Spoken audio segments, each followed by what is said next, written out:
അപ്പൊ അളിയൻ കാര്യമൊന്നും അറിഞ്ഞില്ലേ? ഇല്ല.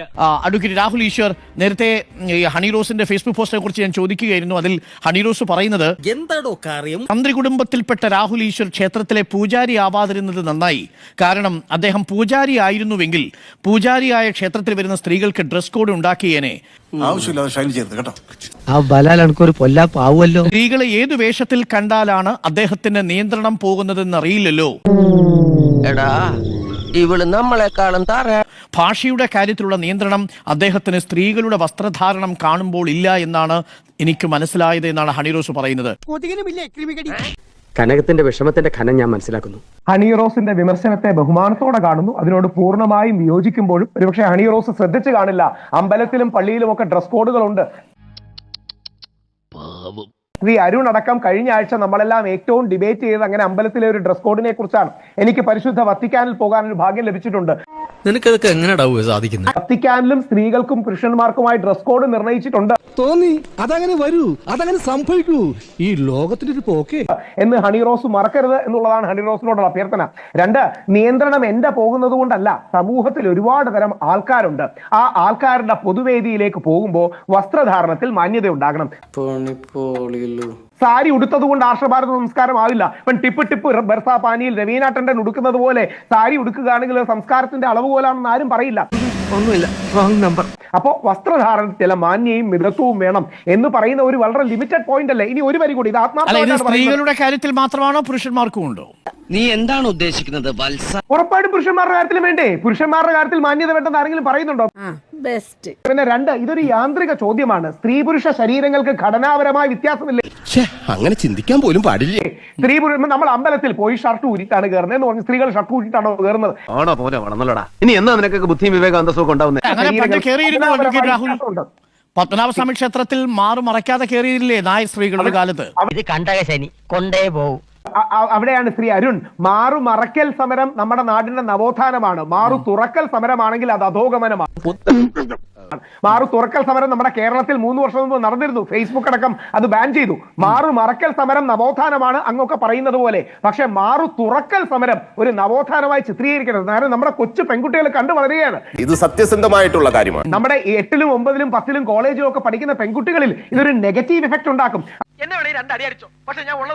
നമ്മുടെ അമല പോൾ ഒരു പ്രമുഖയായ നടിയാണ്, പ്രഗത്ഭയായ നടിയാണ്. എറണാകുളത്തെ ഒരു കോളേജിൽ പോയി വളരെ ലോ നെക്ക് ലൈൻ ഉള്ള ക്ലീവേജ് പ്രദർശിപ്പിക്കുന്ന ഒരു ഡ്രസ്. വ്യാപകമായ വിമർശനം വന്നു. കാര്യം പള്ളിയിൽ അച്ഛന്മാരൊക്കെ ഉള്ള വേദിയാണ്. ഞാൻ പറഞ്ഞല്ലോ ഒരു അബദ്ധങ്ങളുടെ ഒരു ഘോഷയാത്ര തന്നെയാണല്ലോ നിന്റെ ജീവിതം. അവിടെ പോകുമ്പോൾ കുറെ കൂടെ മാന്യമായ വസ്ത്രധാരണം ധരിക്കണം. മാന്യത എന്ന് ഉദ്ദേശിച്ചത് എന്താണ് അഡ്വക്കേറ്റ് രാഹുൽ ഈശ്വർ?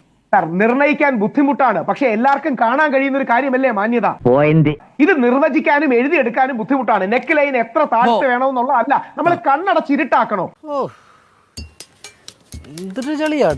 ശ്രീ അരുൺ തന്നെ ആലോചിച്ചു. ഇനി ഒരു വരി കൂടി, അരുൺ ഇതിന് ഉത്തരവും പറയണം. ഹണി റോസിന്റെ വസ്ത്രധാരണം എന്തേ ഇങ്ങനെയെന്ന് ഒരിക്കലെങ്കിലും ചിന്തിക്കാത്ത ഒരു മലയാളിയെങ്കിലും ഉണ്ടോ? ഈ പറഞ്ഞത് ന്യായം. ഞാൻ പോയിട്ടുണ്ട്. ഇതൊക്കെ ഹണി റോസ് ഒക്കെ കുറച്ചുകൂടി അധികം വസ്ത്രം ധരിക്കുന്നെന്ന് എനിക്ക് തോന്നുന്നത്.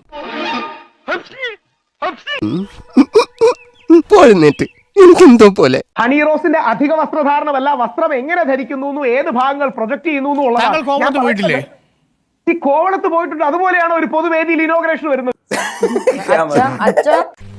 എന്റെ വേളാങ്കണ്ണി മാതാവേ, ഇവന് കുറച്ചു ബുദ്ധി ഉണ്ടായിരുന്നെങ്കിൽ മന്ദബുദ്ധി എന്നെങ്കിലും വിളിക്കായിരുന്നു. ഈ കോവളം ബിക്കിനി ഇട്ട് ആൾക്കാർ നദിയിൽ ഇറങ്ങുന്നതോ കടലിൽ ഇറങ്ങുന്നതോ പോലെ ബിക്കിനി ഇട്ടാണോ ആരെങ്കിലും ഇനോഗ്രേഷൻ പോകുന്നത്? താങ്കൾ വിദേശത്ത് പോയിട്ടില്ലേ? ഞാൻ വിദേശത്ത് പോയിട്ടുണ്ട്. വിദേശ പല സ്ഥലങ്ങളിലും ആൾക്കാരെ സഞ്ചരിക്കുന്നില്ലേ രാഹുൽ? എനിക്കൊന്നും മനസ്സിലാവുന്നില്ലല്ലോ. ഹണി റോസ് സാരി അല്ലേ ഉടുക്കുന്നത്, പക്ഷെ ആ സാരി ഉടുക്കുന്ന രീതിയല്ലേ നമ്മൾ നിയന്ത്രിക്കുക. ഇതിങ്ങനെ വെറുതെ വിട്ടാ പറ്റില്ല. റോസപ്പ് പോലുള്ള കവിള എനിക്ക് കൊതിയായിട്ട് പാടില്ല. ഞാൻ എന്ന് 2 എണ്ണം പൊട്ടിച്ചിട്ട് ഓടിയിട്ട് വരാം. എന്നെ ഒന്ന് അനുഗ്രഹിച്ചേ. നമ്മൾ നിയന്ത്രിക്കണ്ട, പക്ഷെ സോഷ്യൽ ഓഡിറ്റിങ്ങിന് ഹണി റോസ് വിധേയമാകണ്ടേ?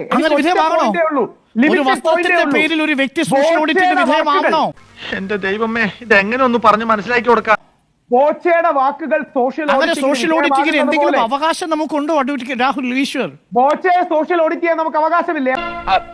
അല്ല, അത് പിന്നെ ഇപ്പൊ ഹണി റോസിന് അവകാശമില്ലേ? അങ്ങനെയുണ്ടോ? ബോച്ചെ ഒരാൾ social വസ്ത്രം auditing ധരിച്ചതിന്റെ വിധേയമാകണം. പേരിൽ സോഷ്യൽ ഓഡിറ്റ് ചെയ്യാൻ നമുക്ക് അവകാശമുണ്ടോ രാഹുൽ? സാർ, വസ്ത്രം ധരിക്കുന്നതല്ലോ. ഒരു വരി കൂടി താങ്കൾ അരുൺ, താങ്കളുടെ അടക്കമുള്ള ആരാധകർ ഇത് ശ്രദ്ധിക്കുമെന്ന് അങ്ങ് മറക്കരുത്. യഥം വലം നോക്കാതെ ചെയ്തിരിക്കും. ആ ബോച്ചയുടെ വാക്കുകൾ സോഷ്യൽ ഓഡിറ്റിംഗിന് വിധേയമാക്കുന്നത് പോലെ ഹണി റോസിന്റെ വസ്ത്രധാരണം സോഷ്യൽ ഓഡിറ്റിംഗിന് അതെങ്ങനെയാണ് ഒരു വിധേയമാക്കണം. വസ്ത്രം ഇങ്ങനെ പോയാൽ സംഗതി കുഴയും. നമുക്ക് ബോച്ചയുടെ സോഷ്യൽ ഓഡിറ്റിന് വാക്കുകൾക്ക് വിധേയമാക്കാൻ പറ്റുക? അവർക്ക് കാര്യം- താല്പര്യമുള്ള വസ്ത്രം ധരിക്കുന്നു, അതിൽ ഇറുകിയ വസ്ത്രമുണ്ടാവാം, അയഞ്ഞ വസ്ത്രമുണ്ടാവാം, അതൊക്കെ അവരുടെ ചോയ്സ് അല്ലേ? ആ അമിത എക്സ്പോസർ സമൂഹത്തിലേക്ക് വരുമ്പോൾ അത് നെഗറ്റീവ് ഇമ്പാക്ട് ഉണ്ടാക്കില്ലേ? അങ്ങനെ പറഞ്ഞൂടാ, പിന്നെ ഞാൻ എന്തിനു വന്ന?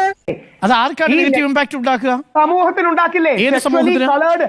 സെക്ഷുവലി കളേർഡ് റിമാർക്സ് മോശമല്ലേ? ഇവനൊന്നും നമ്മളെ പോലെ സംസ്കാരമുള്ള കുടുംബത്തിൽ പറഞ്ഞവരല്ല കാര്യം. അതെ, അതേപോലെ അത് ആ സെക്ഷലി കളർഡ് റിമാർക്സ് നടത്തുന്നതല്ലേ ബോച്ചെ?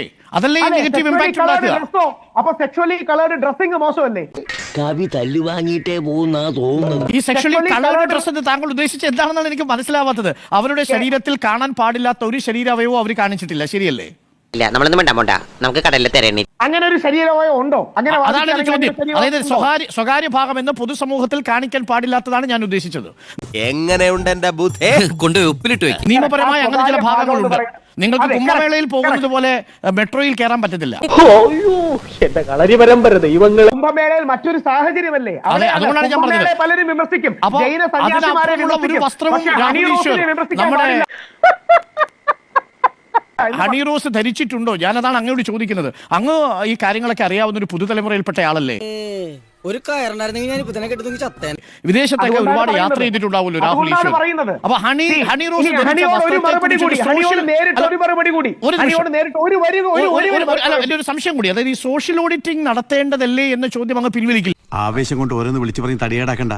പണിയെടുക്കാതെ ജീവിക്കാൻ നോക്ക്. ആ കാര്യം അതൊരു പരിഷ്കൃത സമൂഹത്തിന് ചേരുന്നതാണോ? ഒരാളുടെ വസ്ത്രത്തിന്റെ പുറത്ത് നടത്തണ്ടേ? സോഷ്യൽ ഓഡിറ്റിംഗ് വേണോ എന്നൊരു നിലപാടെടുക്കുന്നത് മോശമല്ലേ ഒരാളുടെ രാഹുൽ? സ്വഭാവ പെരുമാറ്റ സംഭാഷണ പ്രസ്താവനകളിൽ സോഷ്യൽ ഓഡിറ്റിംഗ് നടത്തണമെന്ന് പറയുന്നതല്ലേ പുരോഗമനപരം? അല്ല, അല്ല, ഞാൻ വത്തിക്കാനിൽ പോയിട്ടുണ്ട്. വത്തിക്കാനിൽ സ്ത്രീകൾക്കും പുരുഷന്മാർക്കും ഡ്രസ് കോഡ് ഇല്ലേ? നമ്മുടെ അമ്പലത്തിലും പള്ളികളിലും മാത്രമല്ലല്ലോ. അപ്പൊ ഈ ഡ്രസ് കോഡ്, മാന്യത, സഭ്യത ഇതെല്ലാം പറഞ്ഞു കഴിഞ്ഞാൽ ഇവനെല്ലാം പിന്തിരിപ്പനാണെന്ന് പറയുന്നതിൽ അർത്ഥമുണ്ടോ? ഇത് പറയാൻ ഒരു ഇന്ത്യൻ പൗരന് അവകാശമുള്ള പട്ടിപ്പന്നികളായി. ഒരു ഓണസ്റ്റ് ആയിട്ട് ഡിബേറ്റ് ഉണ്ട്. ആ ഡിബേറ്റ് എന്ന് പറഞ്ഞാൽ പാരമ്പര്യവാദി വേഴ്സസ് പുരോഗമനവാദിയാണ്. ആരുടെ ഒരു പുരോഗമനവാദിയാണ്? എനിക്കറിയാം, ഞാൻ പാരമ്പര്യവാദത്തിൽ നിൽക്കുന്നതാണ്. അയാൾ നമ്മൾ വിചാരിച്ച ഒരു കച്ചവടക്കാരനല്ല. വെരി നൈസ് പേര്. ഈ അല്ല, ഡിബേറ്റിനെ പാരമ്പര്യവാദികളാരും എന്റെ ചോദ്യം ഇതല്ല. നോക്കൂ അഡ്വക്കേറ്റ് രാഹുൽ ഈശ്വർ, നമ്മുടെ പ്രശ്നം എന്താണ്? ഇതൊരാളുടെ അവകാശമല്ലേ ഒരു വസ്ത്രധാരണം? ഇന്ത്യൻ പൗരന്മാരല്ലേ? അതിൽ ബോച്ചയെ താങ്കൾ ന്യായീകരിക്കാൻ വന്ന ഘട്ടത്തിലായിരിക്കാം ഒരുപക്ഷെ ഹണി റോസ്. പക്ഷെ സാധാരണക്കാരൻ ഇവനിട്ട് 2 ഇടി കിട്ടണമെന്ന് ആഗ്രഹിക്കും. നിങ്ങൾ ആരും നല്ലത് കാണില്ല, ഒരുത്തന്റെ തെറ്റുകൾ മാത്രമേ കാണൂ. സുഹൃത്തെ, ഇത് ശരിയല്ല. അതിൽ ബോച്ചയെ താങ്കൾ ന്യായീകരിക്കാൻ വന്ന ഘട്ടത്തിലായിരിക്കാം ഒരുപക്ഷെ ഹണി റോസ്. ഒരിക്കലുമില്ല, ആരും ന്യായീകരിക്കുന്നില്ല. കേരളം ഒരു ഭീകര സ്ഥലം തന്നെ അല്ലേ? അതെ, ഞാൻ പോകുന്നു. പോയിട്ട് വലിയ കാര്യം ഉണ്ടായിട്ടല്ല, പക്ഷെ നിൽക്കാൻ നേരമില്ല.